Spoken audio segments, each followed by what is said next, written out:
நாளை புதன்கிழமையோடு யுத்த நிறுத்தத்திற்கான கால அவகாசம் முடிவுக்கு வருகிறது. எனவே இதை இன்னொரு 2 வீக்குக்கு நீட்டுங்க, அந்த காலகட்டத்துக்குள்ள நம்ம பேச்சுவார்த்தைகளை அரேஞ்ச் பண்ணிக்கலாம்ங்கிற விதமாக 2 தரப்பிடத்திலையுமே பாகிஸ்தான் கோரிக்கை விடுத்திருக்கிறது என்கிற செய்திகள் வெளியாகி இருக்கிறது. அதே நேரம் இப்ப இவர் என்ன சொல்றாரு, நாங்க மொத்தமா அழிச்சிட்டோம்ங்கிறார். மொத்தமா அழிச்சிட்டீங்கன்னா அப்ப எதுக்கு அதை கேட்டுக்கிட்டு இருக்கிற? அழிச்சதை எவனாவது கேட்பானா? நீ கேட்கறது உண்மையா இருந்தா அழிச்சதுங்கிறது பொய், அழிச்சது உண்மையா இருந்தா கேட்கறதுங்கிறது பொய்யா இல்லையா? இன்றைக்கு ஈரானுடைய ஒரு கப்பல் மேல நேத்து நைட்டு அமெரிக்காவினுடைய போர்சஸ் இறங்கி இருக்கிறாங்க என்கிற செய்திகளை பென்டகன் அறிவிச்சிருக்கிறாங்க. ஒன்றும் முடியல, டொனால்ட் ட்ரம்ப்புக்கு சொல்லி கேட்க மாட்டாருன்னு தெரியும். அதனாலதான் ஈரானுக்கு இப்ப ஜெர்மன் போன்ற நாடுகளே சொல்ல ஆரம்பிச்சிருக்கு, தயவு செய்து நீங்களாவது கொஞ்சம் கேளுங்களேங்க, முடியாம இருக்குது, எல்லாம் பெட்ரோல் இல்லாட்டி என்னத்துக்கு ஆகுறது நம்ம அப்படின்ற மாதிரி ரொம்ப கெஞ்சி கூத்தாடி ஒரு அறிவிப்பை வெளியிட்டிருக்கக்கூடிய செய்திகளுக்கு மத்தியில தான்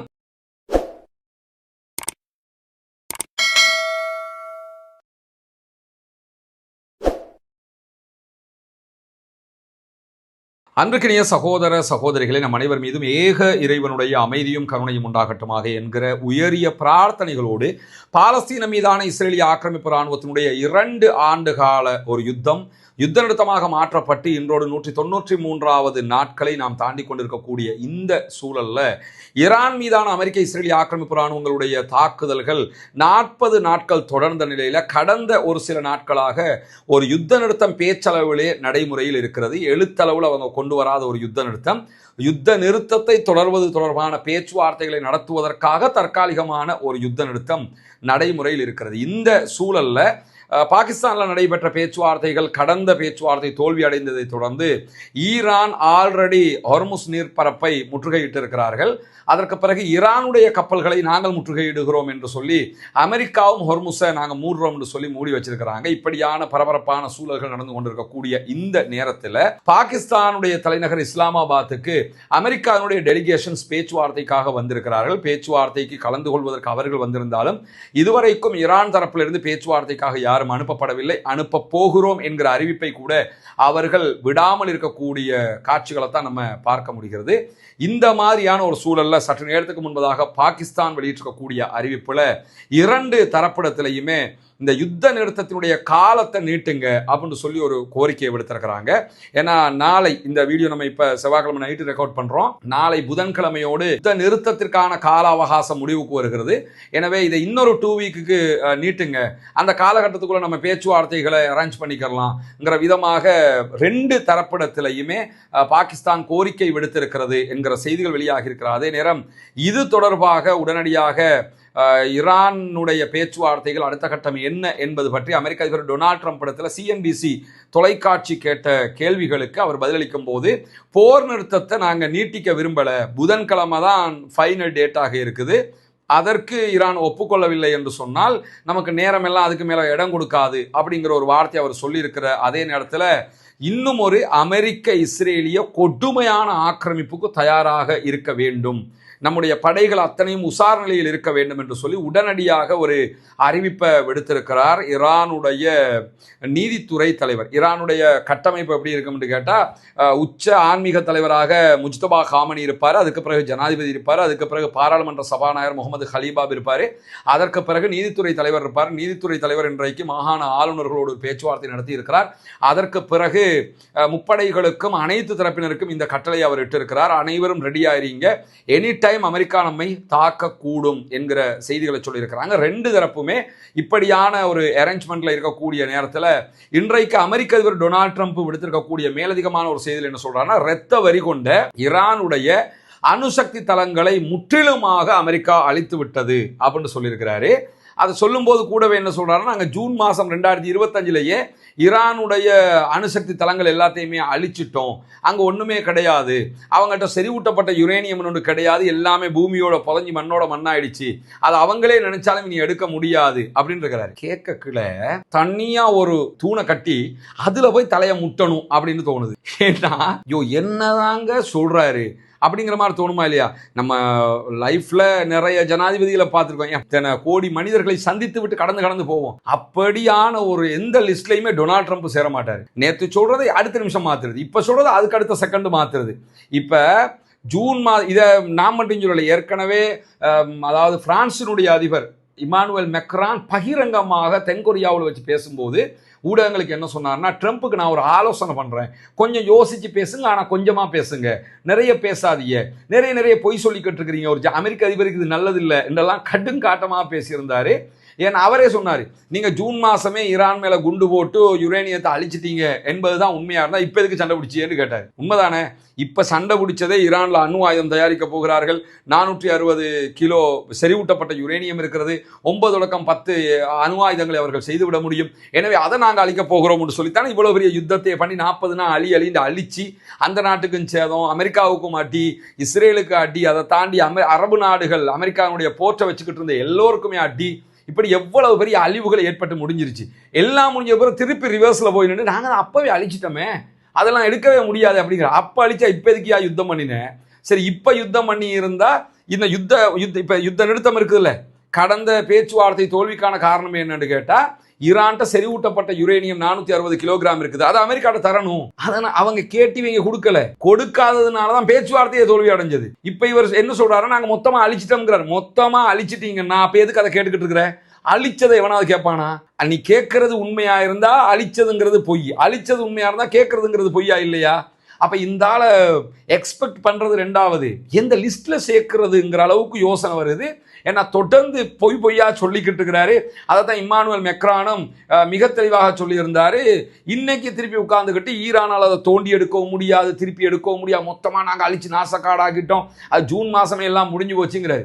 ஜூன் மாசமே முடிஞ்சு போச்சுன்னா இப்ப எதுக்கு யுத்தம், இனிமே எதுக்கு யுத்தம்? எல்லாம் முடிஞ்சு போச்சு, ஈரான் தோத்துடுச்சுன்னு அர்த்தமாயிருமே. அப்ப இவ்வளவு உலர்கிற ஒரு ஆளாக இவர் மாறிக்கொண்டிருக்கக்கூடிய சூழலை நம்ம பார்க்க முடிகிறார். அதே நேரத்தில் இன்றைக்கு ஈரானுடைய நாடாளுமன்ற சபாநாயகர் முகமது பாகர் ஹலீபா வெளியிட்டிருக்கக்கூடிய அறிவிப்புல, நாங்கள் ஒருபோதும் சரணடைய போவதில்லை, சரணடைதல் என்கிற பேச்சே எங்களுடைய அகராதியில் கிடையாது என்று சொல்லியிருக்கிறாரு. எல்லாமே என்னன்னா, இந்த யுத்தத்தில் ஜெயிச்சிட்டாங்க, அமெரிக்காவுக்கு அடிச்சு தூக்கிட்டாங்க, அந்த தைரியத்தில் மிக தெளிவான ஒரு அறிவிப்பை விடுத்திருக்கிறாரு. நாங்கள் பாகிஸ்தானுக்கு இதுவரைக்கும் நாங்கள் போகலை, ஏன்னா அமெரிக்காவை நம்ப முடியலை, இன்னும் ஒரு யுத்தம் ஏற்பட்டுச்சுன்னு சொல்லி சொன்னா அமெரிக்கா நிறைய ஆச்சரியங்களை எங்கள்கிட்ட இருந்து பார்த்துக்கொள்ளும் அப்படிங்கிறாங்க. அப்ப மேலதிகமாக நிறைய புதிய ஆயுதங்கள் இருப்பதற்கான வாய்ப்புகள் இருக்கிறது. அதையெல்லாம் சொல்லி அவர் என்ன சொல்றாருன்னு கேட்டா, எல்லோருமே தயாராகிறீங்க, அவரும் சொல்றாரு ரெடி ஆகிறீங்க, இன்னும் ஒரு யுத்தம் வருவதற்கான வாய்ப்புகள் இருக்கிறது என்பதை சொல்லி இருக்கிறார். இதே நேரத்தில் இன்றைக்கு அமெரிக்க அதிபர் டொனால்ட் ட்ரம்ப் 2வது ட்வீட் போட்டிருக்கிறார். அதுல என்ன சொல்றாருன்னு கேட்டா, ஒப்பந்தம் ஒன்று வரலன்னு சொல்லி சொன்னால் ராணுவம் தாக்குதல் நடத்தும், எங்கள் படைகளும் ரெடியாக இருக்கிறாங்க, இந்த யுத்த நிறுத்த காலத்தை பயன்படுத்தி நாங்கள் ஆயுதங்களை எல்லாம் நிரப்பி இருக்கிறோம், தேவையான வெப்பன் எல்லாம் கொண்டு வந்திருக்கிறோம், எனவே எங்களுடைய படைகளும் தயாராக இருக்கிறதுன்னு இருக்கிறாங்க. ஈரானுடைய படைகள் மேலதிகமான ஏவுகணைகள், அவர்களுக்கு தேவையான ஆயுத பலங்களை எல்லாம் அவங்களும் கொஞ்சம் நிரப்பி இருக்கலாம் அப்படிங்கிறாரு. இவங்க ஃபுல்லாக கொண்டு வந்து வச்சிருக்கிறாங்களாம், அவங்களும் கொஞ்சம் நிரப்பி இருக்கலாம். அவன் கொஞ்சம் நிரப்பி இருக்கிறானா ஃபுல்லாக கொண்டு வந்து வச்சிருக்கிறானாங்கிறது இவங்களுக்கு தெரியாதுல்ல.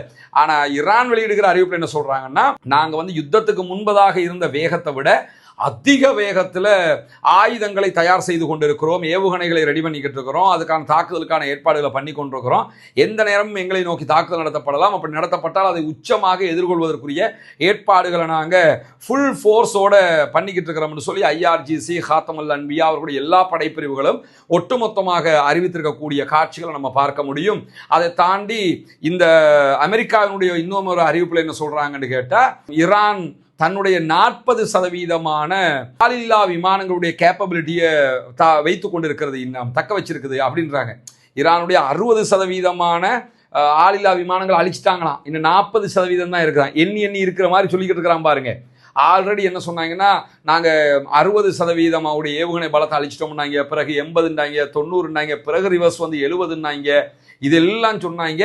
ஆனால் அது எல்லாமே பச்சை பொய்ன்னு உலகத்துக்கே தெரிஞ்சிருச்சு. அதே மாதிரி இப்போவும் அதே மாதிரி ஒரு கதையை சொல்லியிருக்கக்கூடிய சூழலில் தான் நீங்கள் ஒரு ஒப்பந்தத்துக்கு வரலன்னு சொல்லி சொன்னால் உடனே நான் உத்தரவு பிறப்பிப்பேன், பெரிய ஒரு சண்டையாக மாறும். அவருடைய பாஷையில் சொல்கிறதால தான் எங்களிடத்தில் ஏராளமான வெடிமருந்துகள், எல்லா வெடிமருந்துகளும் இப்போ கைவசம் இருக்கிறது, நாங்கள் எல்லாத்தையும் கொண்டு வந்துட்டோம், திரும்ப எல்லாத்தையும் நிரப்பி வச்சிருக்கிறோம், அவங்களும் கொஞ்சம் நிரப்பி இருக்கிறதுக்கான வாய்ப்பு இருக்கிறது, தாக்குதலுக்கு தயாராக இருக்கிறோம், நான் உத்தரவு போட்டேன்னா உடனே அட்டாக் பண்ண ஆரம்பிச்சிருவாங்க அப்படின்னு இருக்கிறாரு. நீங்கள் எவ்வளோ பெரிய அட்டாக்கை பண்ணாலும் அதை எதிர்கொள்வதற்கு நாங்கள் தயார் என்று சொல்லி ஈரானும் திட்டவட்டமாக சொல்லியிருக்கக்கூடிய இந்த காலகட்டத்துக்குள்ள பேச்சுவார்த்தைகளுக்கான நேரம் குறைந்து வர்றதுனால அமெரிக்காவும் ஈரானும் பொறுமை சோதனையில் இருக்கின்றன அப்படின்னு சொல்லி கத்தார் பல்கலைக்கழகத்தினுடைய உதவி பேராசிரியராக செயல்படக்கூடிய அப்துல்லா பந்தர் அல் உதைஃபி அவர்கள் வெளியிட்டிருக்கக்கூடிய கருத்துக்களை இன்றைக்கு அல் ஜசீரா சுட்டிக்காட்டி இருக்கிறது. ஊடகமாக இது துறை சார்ந்த அறிஞர்களிடத்தில் அடுத்து என்ன நடக்கும் என்கிற ஊகங்களை எல்லாம் கேட்பாங்க. அந்த அடிப்படையில் தான் பேராசிரியர் அப்துல்லா பந்தர் அல் உதைஃபி அவர்கள் பேசுகிற நேரத்தில் என்ன சொல்றாருன்னா, அமெரிக்க அதிபருக்கு ஒபாமா செய்த ஒப்பந்தத்தை விட ஒரு பலமான ஒப்பந்தம் தேவைப்படுகிறது. ஏன்னா 2015 ஒபாமா ஐரோப்பிய யூனியன் எல்லாருமே சேர்ந்துதான் ஒரு ஒப்பந்தத்தை பண்ணினாங்க ஈரானோட. அந்த ஒப்பந்தத்தில் தான் ஈரானுக்கு சில விதிவிலக்குகள் கொடுக்கப்பட்டு அவங்க அடுத்த கட்டமெல்லாம் போனாங்க. இந்த ஒப்பந்தத்தை அமெரிக்க அதிபர் டொனால்ட் ட்ரம்ப் 2018 கேன்சல் பண்ணி நாங்கள் வெளியே போறோம்னு போயிட்டாரு. அதுதான் இவ்வளவு பெரிய விளைவுகளையே உண்டாக்கிருச்சு. இப்போ ஒபாமா செய்த ஒப்பந்தம் பிழையானது, நல்லது கிடையாதுன்னு சொல்லிட்டு தானே உடைச்சிட்டு போனாரு. இப்ப அவர் ஒரு ஒப்பந்தத்தை எதிர்பார்க்கிறார் ஈரான் இடத்துல. அந்த ஒப்பந்தம் எப்படி இருக்கணும்னா, ஒபாமா செஞ்ச ஒப்பந்தத்தை விட நல்ல சூப்பர் ஒப்பந்தமா இருக்கணும். ஒரு 20 வருஷத்துக்கு நாங்கள் யுரேனியத்தை தொடவே மாட்டோம் அப்படின்னு சொல்லி ஈரான் சொல்லணுங்கிறத அவர் எதிர்பார்க்கிறாரு. அதுக்கான அழுத்தங்களை தான் அவர் கொடுக்கிறாரு. ஆனா ஈரான் அதை சொல்ல மாட்டேங்கிறாங்க. வந்தா யுத்தம் வந்தா பாத்துக்கிருவோம், நீ சொல்ற மாதிரி எங்களுக்கு ஆட முடியாதுன்னு சொல்லி அவங்களும் என்ன பண்றாங்கன்னா, இந்த நேரத்தை சோதனைக்குள்ளாக்கி கொண்டே இருக்கக்கூடிய சூழல் இருக்கிறது. நாளை புதன்கிழமையோடு இந்த காலகட்டம் முடிவடைய இருக்கிறது. அது ஒரு நெருப்போடு விளையாடுகிற ஒரு விளையாட்டாக இரண்டு தரப்புக்குமே மாறிக்கொண்டிருக்கிறது. உலகமே உற்று நோக்குகிற ஒரு பேச்சுவார்த்தையாகவும் இது மாறி இருக்கக்கூடிய சூழல்ல இன்றைக்கு ஈரான் மேலதிகமாக வெளியிட்டிருக்கக்கூடிய அறிவிப்புல முரண்பாடுகள், அச்சுறுத்தல்கள், போர் நிறுத்த மீறல்கள் எல்லாம் தொடர்ந்து கொண்டிருக்கக்கூடிய அமெரிக்காவோடு ராஜதந்திரத்தை யாரும் செய்ய முடியாது அப்படின்னு இருக்கிறாங்க. ராஜதந்திர பேச்சுவார்த்தைன்னா தொடர்ந்து முரண்படுறது, ஒரு ட்வீட்டுக்கு மறு ட்வீட்டுக்கும் இடையிலேயே முரண்பாடு. நான் மிரட்டுவேன், அட்டிப்பேன், உதப்பேன் சொல்லி அந்த உங்கள் மின்சார நிலையங்கள் எல்லாம் தகர்ப்பேன், அதை செய்வேன், இதை செய்வேன், இப்படி மிரட்டுறது, அச்சுறுத்தல் விடுறது. அதை தாண்டி கப்பல்களை கைப்பற்றுகிறோம் பேர் வழி இன்னும் யுத்த நிறுத்த மீறலில் ஈடுபடுறது. இந்த மாதிரி எல்லாம் பண்ணும்போது உங்களை நம்பி எப்படியா நாங்கள் வந்து ஒப்பந்தம் பண்ணுறது, அதனால உங்களை நம்பி வந்து ஒப்பந்தம் பண்ணுறதை விட யுத்தம் பண்ணுறது எங்களுக்கு மேலானது என்கிற விதமாக அவர்கள் இஸ்லாமாபாத்துக்கு தூதுக்குழுவை அனுப்பவில்லை. பங்கேற்பது தொடர்பான எந்த சமிக்ஞைகளையும் அவர்கள் கொடுக்கவில்லை. ஆனால் பங்கேற்க மாட்டோம் என்கிற நிலையையும் அவங்க அறிவிக்கலைங்கிறத கவனத்தில் கொள்ளணும். நாங்கள் பாகிஸ்தானுக்கு நீ வரவே மாட்டோம் அப்படின்லாம் சொல்லலை. இதுவரைக்கும் ஆள் அனுப்பலை. நாளை வரைக்கும் நேரம் இருக்கிறது. ஜேடி வான்ஸ் அங்கே தான் இருக்கிறாரு. அமெரிக்காவுடைய தூதுக்குழு பேச்சுவார்த்தைக்காக வந்திருக்குது. சில நேரங்களில் காலை ஆகும்போது, நைட் ஆகும்போது, நாளைக்கு ஒரு மதியம் ஆகும்போது கூட ஈரானுடைய விமானம் பாகிஸ்தானுடைய ராவல்பிண்டியில் போய் இறங்குவதற்கு வாய்ப்பு இருக்கிறது. பாதுகாப்பு ஏற்பாடுகள் எல்லாம் அதற்குரிய காரியங்களை எல்லாம் ஈரான் செஞ்சு தான் வச்சிருக்கிறாங்க பாகிஸ்தான். அப்போ இந்த மாதிரி நடப்பதற்கும் வாய்ப்பு இருக்கிறது. ஆனால் இந்த நிமிஷம் வரைக்கும் யாருமே டெலிகேஷன்ஸ் அங்கே போகலைங்கிறத திட்ட தெளிவான செய்திகளூடாக நம்ம பார்க்க முடிகிற அதே நேரத்தில் ஆசிய பசிபிக் கடற்பரப்பில் இன்றைக்கு ஈரானுடைய ஒரு கப்பல் மேலே நேற்று நைட்டு அமெரிக்காவினுடைய ஃபோர்ஸஸ் இறங்கி இருக்கிறாங்க என்கிற செய்திகளை பென்டகன் அறிவிச்சிருக்கிறாங்க. ஈரானுடைய எம்டி டிஃபானி என்று சொல்லக்கூடிய ஒரு கப்பல், இந்த கப்பல் ஈரானுடைய எண்ணெய் டேங்கர் என்று சொல்லப்படுகிறது. அந்த கப்பலை தான் நாங்கள் கைப்பற்றி இருக்கிறோம் என்று சொல்றாங்க. ஆனால் இதுவரைக்கும் ஐஆர்ஜிசியோ ஈரானுடைய அரசாங்கமோ யாருமோ இது பற்றி எந்த கருத்துக்களையுமே சொல்லவில்லை என்பதையும் கவனிக்க வேண்டும். ஆனால் பென்டகனும் சென்ட்காமும் வெளியிட்டிருக்கக்கூடிய அறிவிப்பில் நாங்கள் இப்படி ஒரு கப்பல் மேலே இறங்கி இருக்கிறாங்க எங்களுடைய படைகள் என்கிற செய்திகளை சொல்லி இருக்கிறாங்க. இதே நேரம் இன்றைக்கு கத்தர் வெளியிட்டிருக்கக்கூடிய அறிவிப்புகளில் கத்தருடைய வெளிவிவகார ஊடக பேச்சாளர் மஜித் அல் அன்சாரி இடத்துல கேட்கப்படுகிற ஒரு முக்கியமான கேள்வி, பேச்சுவார்த்தைகள் தொடர்பான உங்களுடைய நிலைகள் என்ன என்று கேட்கும் போது, ஈரான் அமெரிக்க பேச்சுவார்த்தைகளுடைய தோல்வி தொடர்பாக நாங்கள் எந்த கருத்துக்களையும் சொல்ல விரும்பல. நாங்கள் எல்லா தரப்போடும் தொடர்பிலே இருக்கிறோம். பாகிஸ்தானோட பேசுறோம், அமெரிக்காவோட பேசுறோம், அதே மாதிரி ஈரானோடையும் பேசிக்கிட்டு இருக்கிறோம். ஆனா எங்க மேலேயே ஈரான் தாக்குதல்கள் நடத்தினதுனால தான் நாங்க இந்த பீஸ் டாக்கை நடத்தல. இல்லைன்னு சொல்லி சொன்னா நாங்களே இந்த சமாதான பேச்சுவார்த்தைகள் நடத்திருப்போம். பொதுவாக அவங்க தானே காசா பேச்சுவார்த்தை அதெல்லாம் அவங்க தான் நடத்தினாங்க. அதே மாதிரி பேச்சுவார்த்தையை நாங்களே நடத்தியிருப்போம். எங்க மேலே நாங்களே அடிவாங்கிய சரப்பாக இருக்கும்போது நாங்கள் எப்படி பேச்சுவார்த்தையை முன்னின்று நடத்துறது, அதனால தான் பாகிஸ்தான் நடத்திக்கிட்டு இருக்கிறாங்க என்கிற தகவல்களையும் இன்றைக்கு மஜித் அல் அன்சாரி சொல்லியிருக்கிறார். அதே நேரம் ஒட்டுமொத்த உலகமுமே இதை பார்த்து கொண்டிருக்கிறது. இந்த பேச்சுவார்த்தைகள் வெற்றிகரமாக நடைபெற வேண்டும் என்பதுதான் அனைவருடைய எதிர்பார்ப்பும் பிரார்த்தனையும் கூட என்று சொல்லி இன்றைக்கு கத்தார் வெளியிட்டிருக்கக்கூடிய அறிவிப்பை நம்ம பார்க்க முடிகிற அதே நேரத்தில் ஜெர்மனுடைய வெளியுறவுத்துறை அமைச்சர் யோஹான் வெளியிட்டிருக்கக்கூடிய அறிவிப்பிலையும் ஈரானுக்கு ஒரு செய்தி அவர் சொல்லி அனுப்பியிருக்கிறாரு. உங்களுடைய சொந்த மக்களுடைய நலனை கருத்தில் கொண்டாவது, உலக மக்களுடைய நலனை கருத்தில் கொண்டாவது, நீங்க ஒரு யுத்த நிறுத்த பேச்சுவார்த்தைக்கு போங்க, நீங்க இந்த யுத்த நிறுத்தத்தை ஏத்துக்கிறணும். அது ஏன்னா ஒன்றும் முடியல, டொனால்ட் ட்ரம்ப்புக்கு சொல்லி கேட்க மாட்டாருன்னு தெரியும். அதனாலதான் ஈரானுக்கு இப்ப ஜெர்மன் போன்ற நாடுகளே சொல்ல ஆரம்பிச்சிருக்கு, தயவு நீங்களாக கொஞ்சம் கேளுங்களேங்க, முடியாம இருக்குது, எல்லாம் பெட்ரோல் இல்லாட்டி என்னத்துக்கு ஆகுறது நம்ம அப்படின்ற மாதிரி ரொம்ப கெஞ்சி கூத்தாடி ஒரு அறிவிப்பை வெளியிட்டிருக்கக்கூடிய செய்திகளுக்கு மத்தியில தான் இன்றைக்கு ஈரானுடைய ஐஆர்ஜிசி வெளியிட்டிருக்கக்கூடிய அறிவிப்புல என்ன சொல்றாங்கன்னு கேட்டா, அமெரிக்காவினுடைய அச்சுறுத்தல்கள் ஹொர்முஸுக்கு வெளியில் இருக்கக்கூடிய பகுதியிலிருந்து நாங்கள் ஹொர்முஸை முற்றுகையிடுகிறோம் என்று சொல்லி அமெரிக்க ராணுவம் எங்களுக்கு எதிராக அச்சுறுத்தல்கள் விடுத்துக் கொண்டிருந்தாலும் ஈரானுடைய மிக பிரம்மாண்டமான எண்ணெய் டேங்கர் கப்பல்களில் ஒன்றாக இருக்கக்கூடிய சிலிசிட்டி என்கிற ஒரு கப்பல், இந்த கப்பல் அரபிக்கடலை தாண்டி ஹொர்முஸ் எல்லைக்குள்ள ஈரானுடைய கடல் எல்லைக்குள்ள வந்தடைந்திருக்கிறது. இதை வரும்போது ஒரு 6 மணி நேரமாக தொடர்ந்து அமெரிக்காவினுடைய ஃபோர்ஸஸ் நீ போகக்கூடாது, நாங்கள் உன்னை கைப்பற்றுவோம் பிடிப்போம்லாம் அறிவிச்சுக்கிட்டு இருந்தாங்க. அதையெல்லாம் மீறி IRGC களத்துக்கு வந்தாங்க.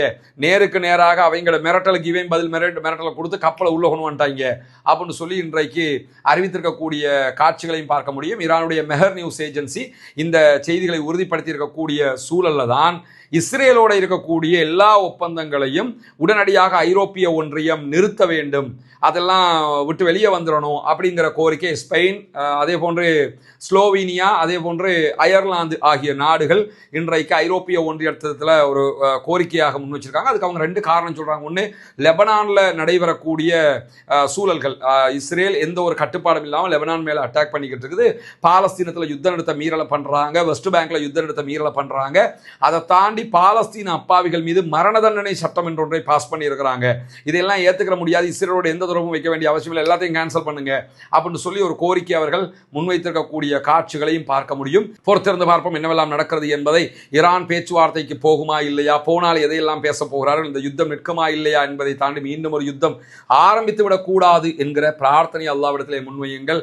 அப்பாவிகள் மீதான ஆக்கிரமிப்பு தாக்குதல்கள் உடனடியாக நிறுத்தப்பட வேண்டும். குறிப்பாக காசா, லெபனான், ஈரான் உள்ளிட்ட பகுதிகள் மீது இஸ்ரேல் நடத்துகிற, அமெரிக்கா நடத்துகிற அநியாய தாக்குதல்கள் முடிவுக்கு வர வேண்டும் என்கிற பிரார்த்தனைகளோடும் முழு மத்திய கிழக்கிலும் முழு உலகிலும் அமைதி திரும்ப வேண்டும் என்கிற பிரார்த்தனைகளோடும் ஆக்கிரமிப்பாளர்களுக்கு எதிராக தொடர்ந்தும் ஜனநாயக ரீதியாக குரல் எழுப்புவோமாக.